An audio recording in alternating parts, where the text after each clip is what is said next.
Topesi basantu nyonso mbote na kombo na Yesu.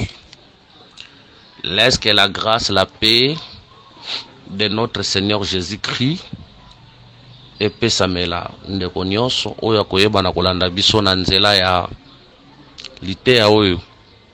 Par la grâce de Dieu, tozotambola likolo ya Autriche. To expliquer Autriche na ba aspect na ye ebele. Lelo ezali dernière séance par rapport ya Autriche. Toza kotalisa écriture sika nzambe azoloba ke Autriche azalaka na sagesse tazaka na maele te. Nzambe apimela ye maele na sagesse nde yango tozolobela na grâce a nzambe mokolo ya lelo kolo Yesu Kristo azala favorable na moko apambola moko na moko. Tobondeli Seigneur topesho merci pour ce temps.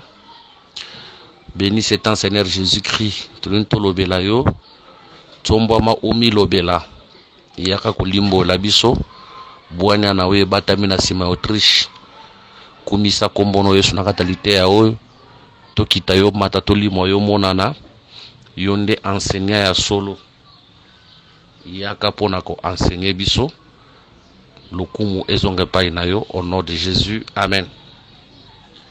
Job chapitre 39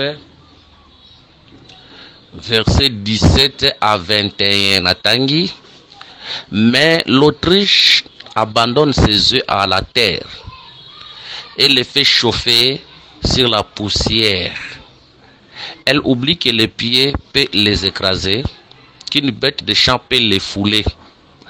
Elle les dit envers ce petit comme s'il n'était point à elle. Elle ne s'inquiète pas de l'inutilité de son enfantement, car Dieu lui a refusé la sagesse. Il ne lui a pas donné l'intelligence à partage. Verset 20. Donc, passage de base Nabiso Ezali, Job 39, verset 17. On a répété lecture Nayango, s'il vous plaît. Job chapitre 39, verset 20. Car Dieu lui a refusé la sagesse, il ne lui a pas donné l'intelligence à partage. Tozu Romains chapitre 1. Romains chapitre 1, tozu verset 20. En effet, les perfections invisibles de Dieu, sa puissance éternelle et sa divinité se voient comme à l'œil depuis la création du monde quand on les considère dans ses ouvrages. Ils sont donc inexcusables. Que le Seigneur bénisse cette lecture. Tozolo bela Autriche. Autriche bilezolo bakia. Nzambe apesa ye sagesse te, apesa ye intelligence te. Gloire à Dieu. Et loko na liboso tolingo banda koyebisa na peuple ya Nzambe boye ete création mobimbelo belaka Nzambe moko. Banyama nyonso na kati ya Bible balobelaka Nzambe ye moko. Vous voyez? OK. Balobelaka na Nzambe ye moko. Yango tozondima boye tout balobelaka Nzambe ye moko. Yango komona ba ndeko na biso mususu soko yebisi ke Yesu aza agneau akondima. Pour comment me voici l'agneau de Dieu qui ôte le péché du monde. Na Jean 1, 29 andimi bongo. Soko yebisi ke Yesu aza lion akondima. Amoni yango na Genèse 49 par rapport à Juda. Akondima ke lion wana ezalaka Yesu.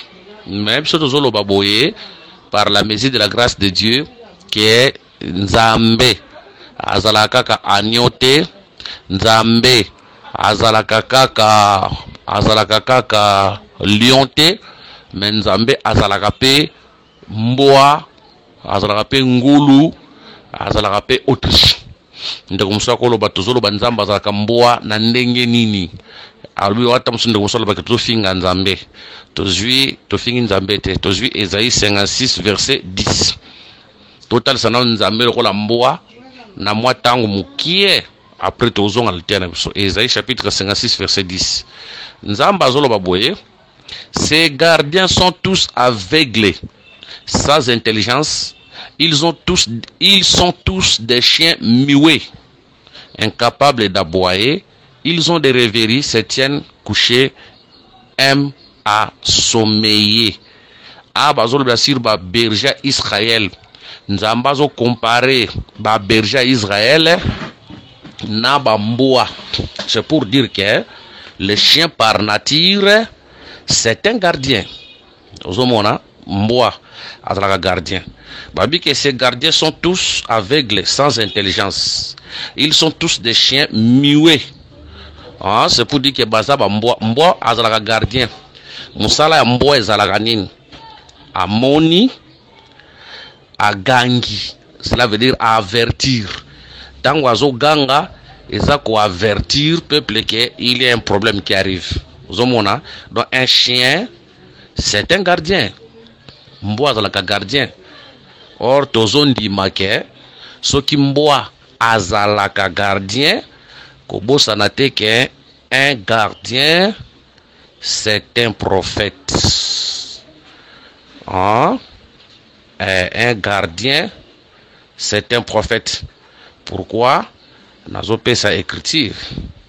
Bible kotalisa ke a écriture zo kima en tout cas menayebi bolim di saboteni biso na rigerte atara munoko tokoloba yango. Bible kotalisa biso ke c'est par un prophète qu'Israël était sorti en Égypte et par un prophète qu'Israël était gardé. Et comment mi bongo? Babi ke eza na nzela ya Musa kolinde Israël abimaki na Égypte, eza pe na nzela ya Musa kolinde Israël azalaki gardé. Voilà.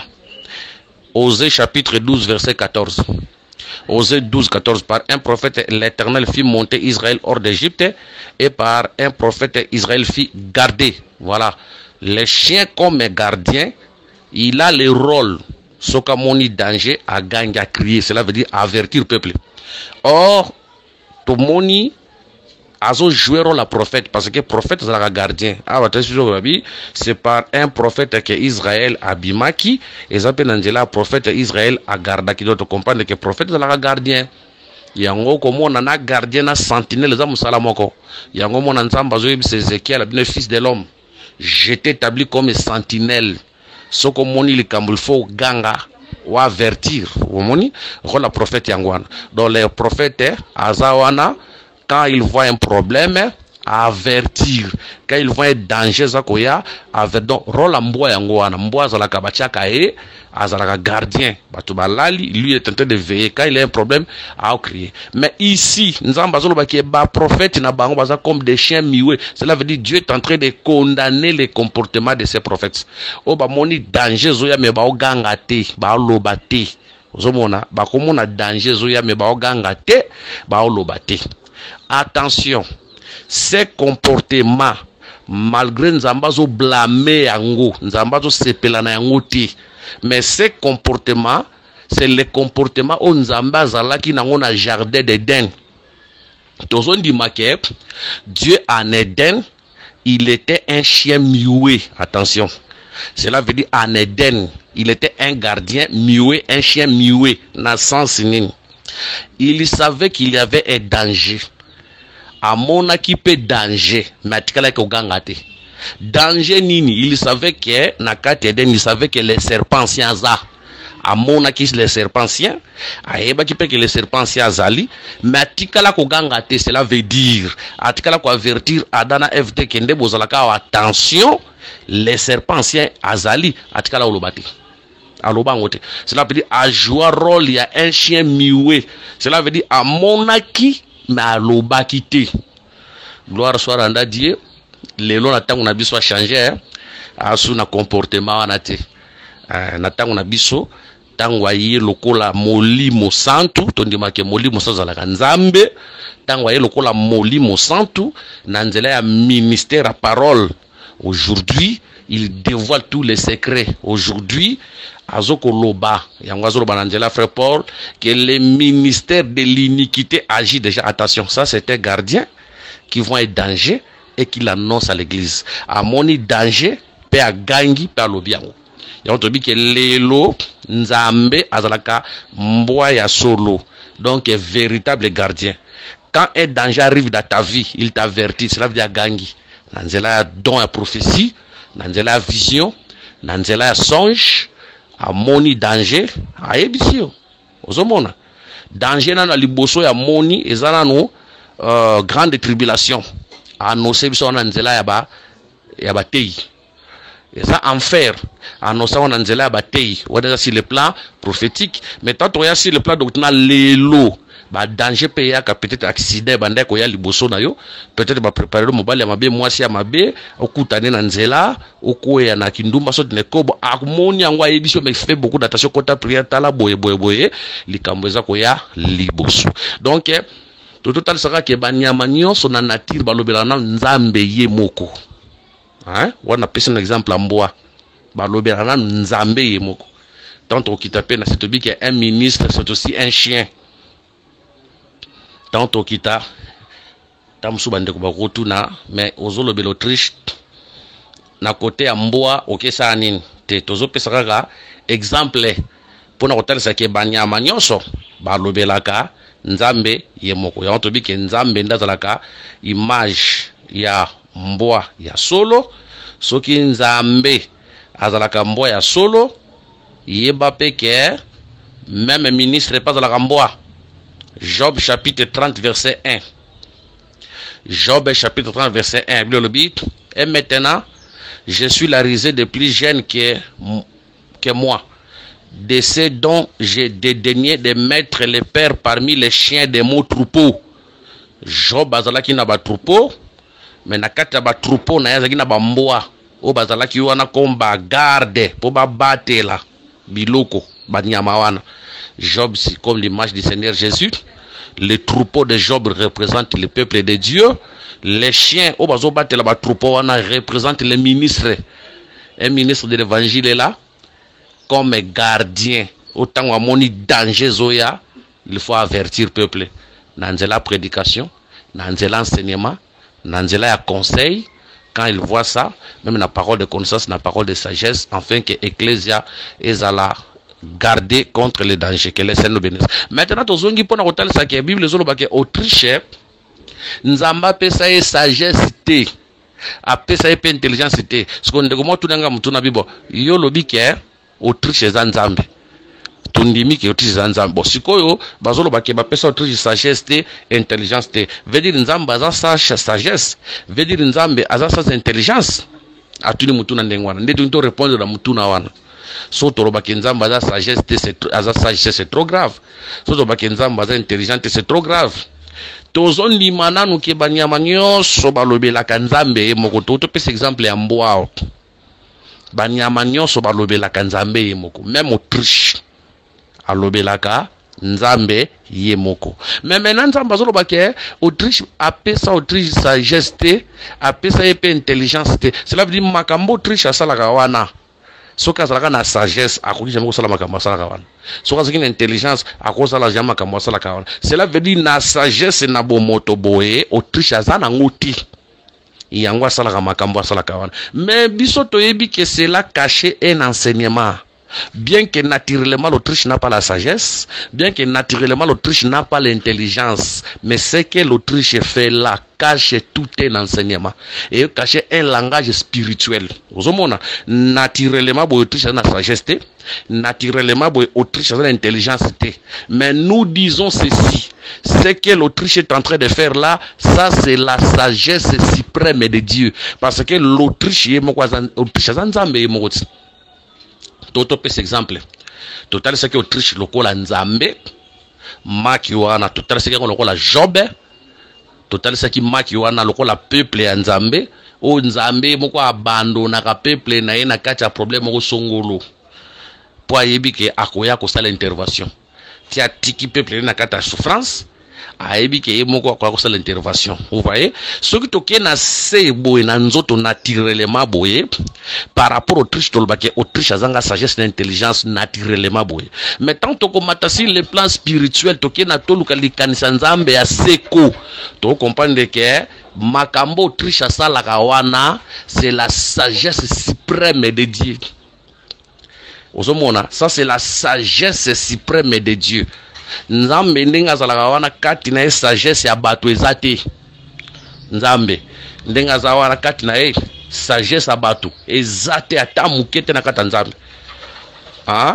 Na kata nzambe penda sagesse mokili eza nango te. Nazopesa na écriture moko tozopesa na écriture moko po toyeba ko continuer par rapport à écriture wana. Donc sagesse mokili oyo epa nzambe ata muki ezate. Nazwi 1 Corinthiens chapitre 3 verset 19. 1 Corinthiens chapitre 3 verset 19 tout tangi. Car la sagesse de ce monde est une folie devant Dieu. Aussi, il est écrit, il prend les sages dans leur raisonnabandeli. Car la sagesse de ce monde est une folie devant Dieu. Na suis car la partie awan. Sagesse à mokili oyo ezalaka folie liboso nzambe. C'est pour dire que nzambe tanga salaka makamna e na katne sagesse à mokili ezalaka te.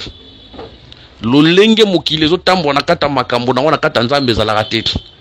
C'est ainsi que tant nzamba osala makambo na ye, l'homme dans sa sagesse il peut condamner Dieu.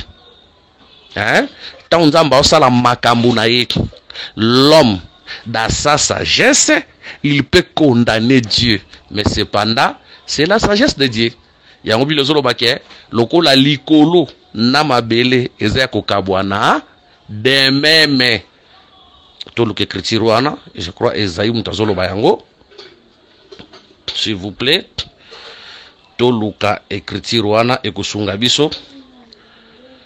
Tozoluka nanu, s'il vous plaît. Mutalobe loko wana. Ok, Esaïe 55 verset 9. Autant les cieux sont élevés au-dessus de la terre, autant mes voix sont élevées au-dessus de vos voix, et mes pensées au-dessus de vos pensées. Tant tout le monde a pensé à Nzambe, tout le monde a pu sagesse à Nzambe. Tant tout le monde a pensé à Bato, tout le monde a pu sagesse à Bato. C'est pour dire que nakati ya sagesse à Nzambe. Tant Nzambe a sala makambo nakata sagesse na ye. Yo muta mokili na sagesse na mokili oloba pena loko Nzambe asali ezalaka te Nzambe asali mabe makasi asali bongo pona nini. Cependant c'est sa sagesse. La sagesse de l'homme peut condamner la sagesse de Dieu. Na sens nini? Ta Nzamba exemple asali kamoko songolo yo telemi yo siliki yo te Nzamba likambo asali malamu te loko asali mabe, mais cependant c'est la sagesse de Dieu.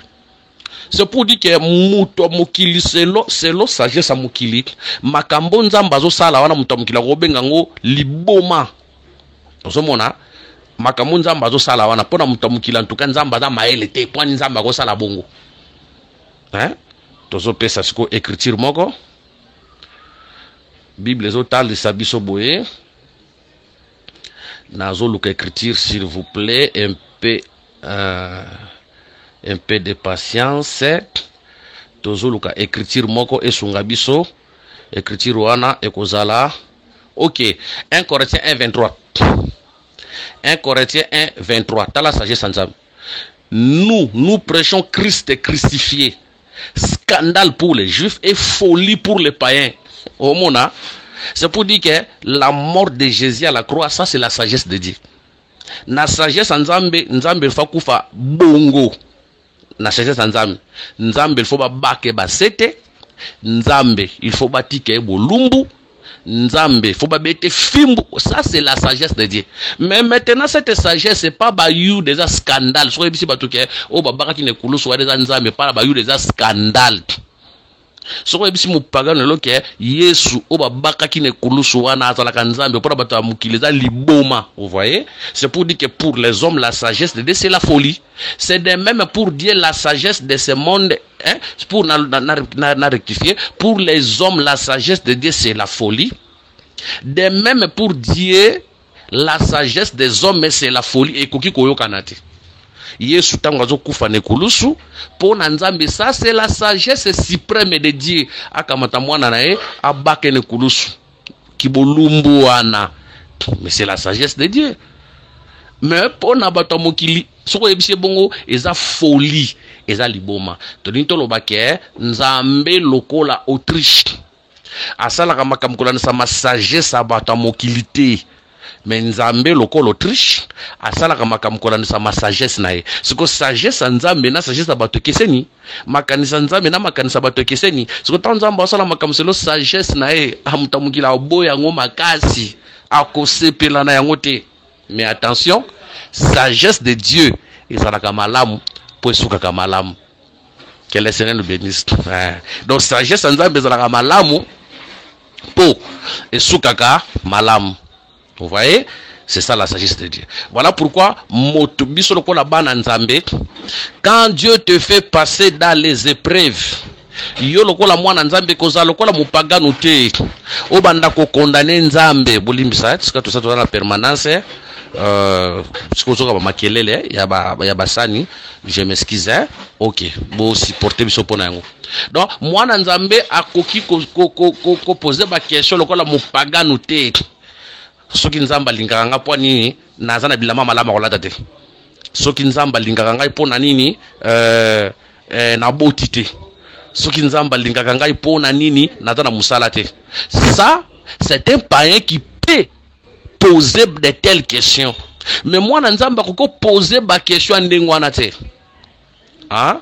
Moi nzamba ko poser ba question ndenge wana te parce que nzambe na kata souveraineté na ye.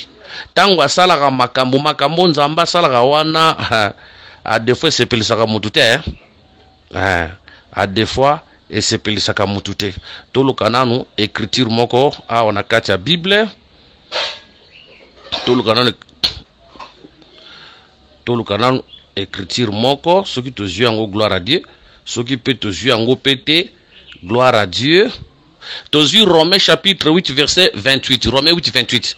Nous savons du reste que toutes choses concourent au bien de ceux qui aiment Dieu, de ceux qui sont appelés selon son dessein. Ozomona a Romains 37 que makambo se yaka pona bolamu nzamba osala makambo pona bolamu ya bato yo, hein, concourt au bien de ceux qui aiment Dieu et de ceux qui sont appelés selon son dessein.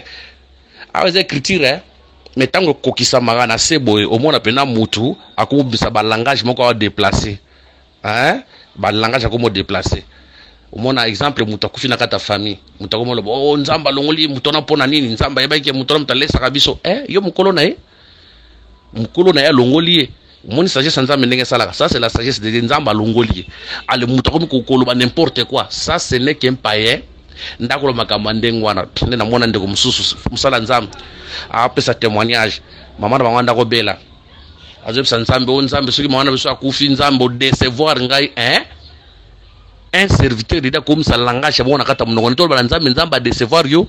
Dieu ne déçoit personne, mais biso ne décevoir ka nzambe nzamba décevoir ka mutute.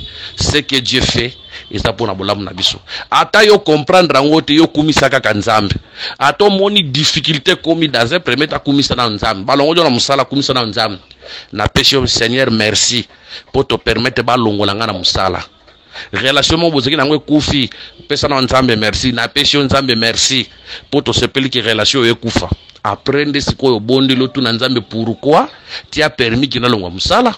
Pourquoi tu as permis que relation est koufa? C'est à ce moment-là que Dieu va te révéler ce qui se passe. Na pas ça témoignage moko boye. Na pas ça témoignage moko boye ao. Bolimbisa po na yebi ke bande ko mususu bazalaka na rigueur ba tuna ngai critique za wapi. On a lo beza histoire salama na puis exemple. Il avait une sœur, papa na bango kufi, maman na bango kufi. Bazabota maka lokola 7 na famille bande ko noso ba kufi batika ko yena grande sœur na ye. Siko grande sœur na sali voyage pendant que ça la voyage on ki Nigeria ko soma biloko. Siko tant grande sœur na sali voyage ba sali crash aérienne grande sœur na ya kufi. Tant grande sœur na kufi na matanga tant batu bazole lo ndo balilaka sœur on so atikali ye moko orpheline de père de mère et de frères de sœurs. Sœur atikala ne ka moko aprendre ka soin na ye akufi. Siko sœur akomole na matanga nzambe o décevoir ngai o sali boye pona nini wende balilaka wana. Batu akasiki nzamba comprendre batu nzambe za nzambe abandolela nzambe o décevoir ngai bon azaka nzambe a comprendre moko faiblesse na biso bakundi. Après quelques jours sœur wana lali nzamba bando talese sikoyo atalese sœur na bango oya kusala ki crash aérienne ye mutaboma papa na bango ye mutaboma mama na bango ye mutaboma bandeko na bango nyonso et puis ndeka bando ko sala voyage on ezalaki pour sacrifier siko soki nzamba tika ya sala ka voyage wana kendaka koma ka ye sœur wana linga kufa mais nzamba tali lokola linga ki sœur wana bi po sœur wana kufa te abomi grande sœur wana abiki. Tu vois la sagesse de Dieu, bien que ko salo mabe mais supporter yango. Est-ce que sœur wana tango ala muka kiskale la ki lisusu Est-ce que finga qui le sous nzambe? Est-ce que condamna qui le sous nzambe? Ne soyons pas pressés de prononcer ba parole moko ya buzo ba liboso nzambe. Peu importe le problème qui peut arriver. La première des choses, bandana ko remercier nzambe. Yebise nzambe na pesho merci parce que tu as permis que le kambo e koma. Soko linga ke koma te linga ke koma te. Mais ko le komi yo muto permettre kambo sani e komela ngai. Omoni après nde sikoyo otuniye. Pourquoi tu as permis que le kambo e koma? Akoye bisayo parce que c'est ton père. Akoye bisayo. Pour ça papa na yo. Akoye bisayo que ce qui na permettre que le kambo e koma, eza pona boye, eza pona boye, eza pona boye. Voyez? Voilà. Mwana nzambe azalaka nde bongo. Voilà, tozui psaume. Tozui psaume. Tokusuki sawana chapitre 5. Psaume chapitre 5, Tobandina verset 16. Psaume 5, Tobandina verset 16. Il appela sur le pays la famine, il coupa tout moyen de subsistance. Awa, baota sanenge nzamba benga ki nzala côté Jacob azala ki na bana na e. Verset 17. Il envoya devant eux un homme, Joseph fut vendu comme esclave. Dans la sagesse en Nzambe. Verset 18. On serra ses pieds dans des liens, on les mit au fer. Verset 19. Jusqu'au temps où arriva ce qu'il avait annoncé et où la parole de l'Éternel l'éprouva. Le roi fit ôter ses liens, les dominateurs des peuples les délivra. Il établit seigneur sur sa maison et gouverneur de tous ses biens, afin qu'il pût à son gré et enchaîner ses princes et qu'il enseigna la sagesse à ses anciens. Alors Israël vint en Égypte et Jacob séjourna dans le pays de Cham. Awa nzamba azokota Joseph en Égypte. Maintenant nzamba azokota Joseph en Égypte. Azokota Joseph en Égypte lokola esclave. Mais Joseph azokota en Égypte lokola esclave. Et Joseph oye nzamba lotaki bandoto. Aloti bandoto ya ba blé, 11 gerbes de blé ba gumba melae. Même Joseph wana ye wana aloti ndoto ya 11 étoiles ezofuka melae, sanzana mo ezofuka melae. Papa na interprété o lingolo banini. Nangai papa nona mama nona bandeko na yo toka kofuka melayo. C'était clair, une interprétation. Cela veut dire nzamba zo tel Joseph que okorenier a PC ki bokonzi. Mais tala siko Joseph wana ki bokonzi ngo siko ndenge nzamba ko ne kokisango. Po nzamba ko sa ki bokonzi wana fo Joseph wana bandeko ne bayina ye. Ozomona fo bandeko ne bayina ye. Il pouvait se poser des questions batubazo inanga pona nini komi tuna ba question c'est la sagesse de Dieu. Bandeko ne fo bateka ye. Mais ça c'est la sagesse de Joseph. Ne te pose pas beaucoup de questions. Derrière ça c'est la bénédiction. Pour ceux qui c'est pour dire que la haine des hommes, la haine de ses frères lui poussait vers sa bénédiction. La haine des hommes, la haine de ses frères lui poussait vers l'accomplissement yabandoto ya lotaki. De même Jacob na Esaü. Tant ba pamboli Jacob. Jacob avait toute la bénédiction de son père. Mais la bénédiction de son père kolata nzoto isika papa zate. Il faut longwa akende na pays étranger. Mais akokende na pays étranger ndenge nini fo ndeko na inae akana bomae. Soko ina ndeko na ye wana ndeko tindika akende kote lipamboli na ezali. Vous voyez? Tande nzamba sala makamna. Maintenant tant où Joseph azokende comme esclave. Croyez-vous que Joseph a dit que il pouvait dire quoi? Ce que tu as dit Joseph, bien que la Bible c'est terre, Namakambo Joseph a lobaki, Bible et c'est terre lobi en ote, Kobo sentait qu'ils étaient des hommes de même nature que nous. Ndengozomona passe, ndenge ya mona qui passe. Ozomona, il pouvait dire quoi cet là? To yebiti so bandako lobani. So bandako lobani to yebiti. Tout se réservé wana toki ne musika ta ndako lobato ebite mais bile zo lobaki akendaki akotaki même prison ba ta reception ki na ba chaîne pharaon to ka ngola ba chaîne nai na suka Joseph akoma mokonzi na suka Joseph nzamba ko tombola Joseph akozwa gloire poto ndimaka ke Joseph ya solo ezalaka na onka Yesu te to ndimaka Joseph solo ezalaka Yesu Yesu petango yaka na sa mukilio. Pour Joseph tango azolota ndoto wana azalaka roi. déjà na kata ndoto wana talaka roi, mais tant azokota na kata Égypte azokota lokola esclave, lokola un homme de rien, mais akosuka bongo ta kotombwama.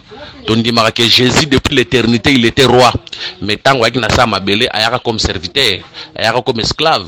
Yango bi que le fils de l'homme ayaki pona ko po basalela était mais pour servir, il était venu comme esclave pour travailler, pour nous racheter. Mais à la fin de quoi? À la fin de toutes choses, voilà pourquoi Dieu l'a souverainement élevé. Il doit donner le nom qui est élevé au-dessus de tous les noms, afin qu'au nom de Jésus, tous genoux fléchissent dans les cieux, sur la terre, sur la terre, et qu'au nom de Jésus, tout le monde confesse que Jésus est Seigneur à la gloire de Dieu, le Père. Ça, c'est la sagesse de Dieu. Donc, selon la sagesse de Dieu, Jésus, Fabotama, Moutou, a souffrir, a Koufa Lokola, a Netola Malokola, Mokonzi. Bref, total si la sagesse de Dieu, Nakatia, Autriche. Que le Seigneur Jésus-Christ nous bénisse. Numéro de téléphone des alliés, plus 243, 99, 88 77 333 plus 243 84 22 64 114. S'il y a des questions au Bengibiso, to Sololipona, Autriche, to Sukisiwana, prochainement to Simba les cheval paix en Christ prochainement.